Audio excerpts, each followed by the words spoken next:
Eh bien salut tout le monde et bienvenue aujourd'hui sur ma chaîne pour une nouvelle vidéo où aujourd'hui je vais vous parler du Tiger.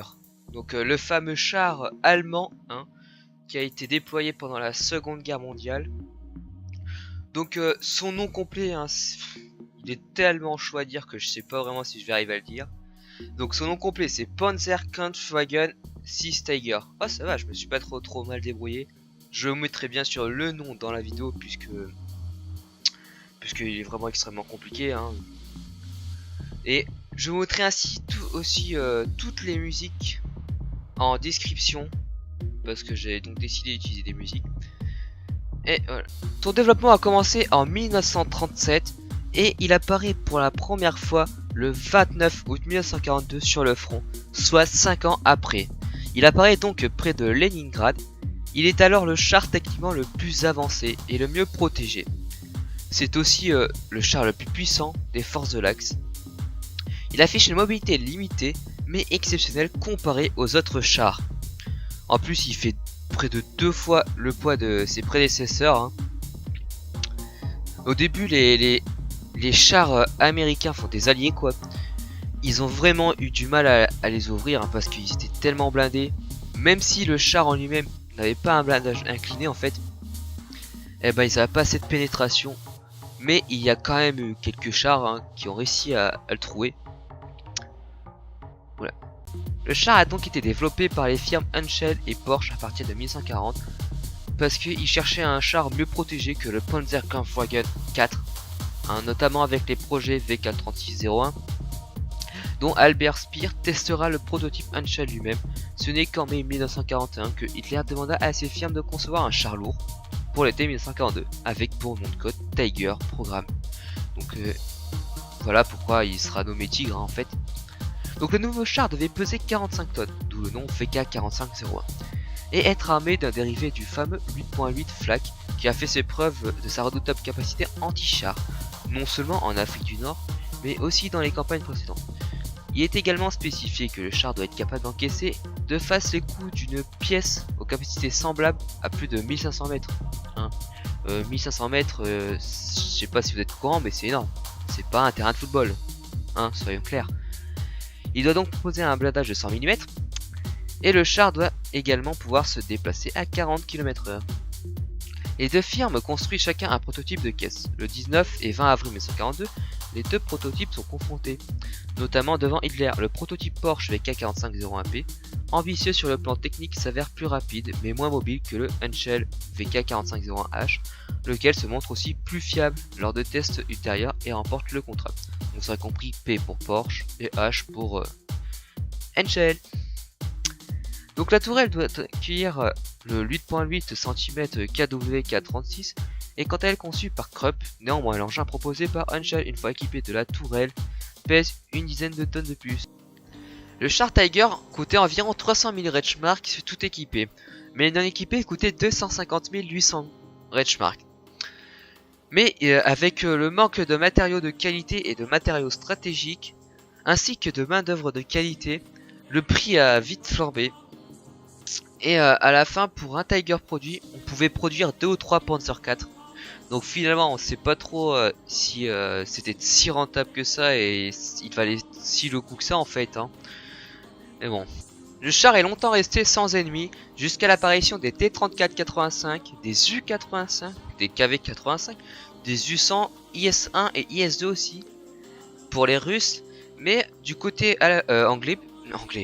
américain plutôt, avec les M36 Slugger et les M10 Wolverine. Et quelques temps après apparaîtra donc les M26 Pershing, mais ça c'est un peu plus tard.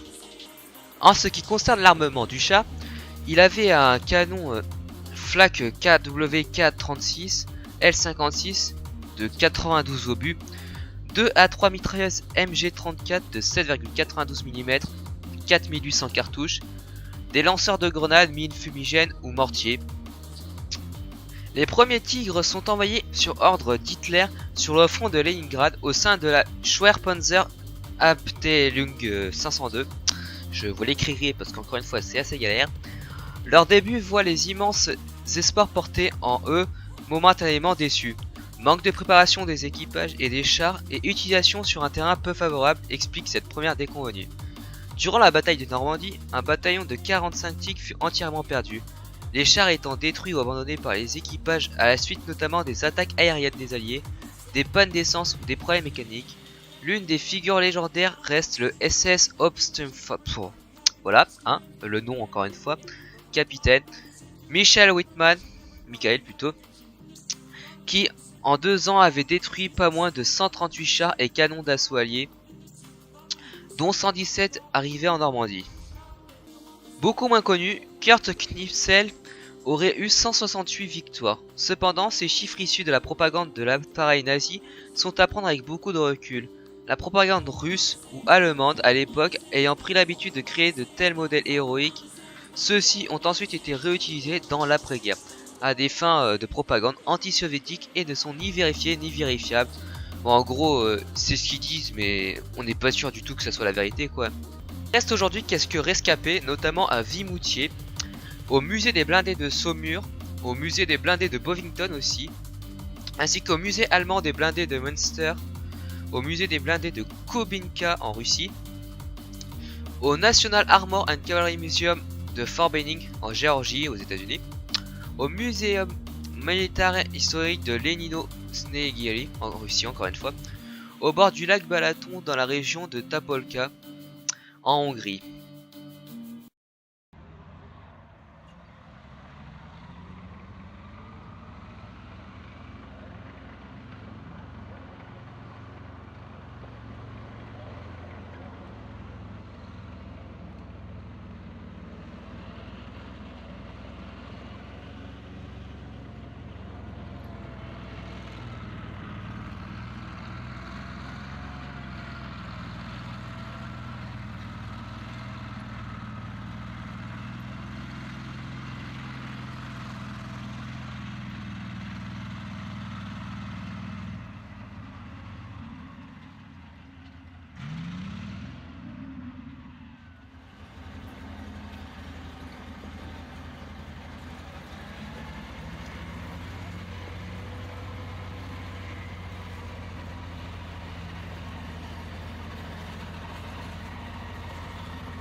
Et bien sur ce les amis, moi je vais vous laisser ici pour aujourd'hui avec cette petite blagounette faite par Shinobi. Je vous invite à aller voir sa chaîne, c'est du gaming. Mais moi je le trouve vraiment très drôle, hein. Donc voilà. Et je vous invite aussi à m'écrire en commentaire quel char vous pensez que c'est, hein, sur la blague et notamment sur la première blague aussi que j'avais mis, hein, ce sont les mêmes. Et je vous le dirai à ma prochaine vidéo si vous avez juste ou pas et pour savoir si vous y connaissez bien en tank. Allez, ciao ciao les gars.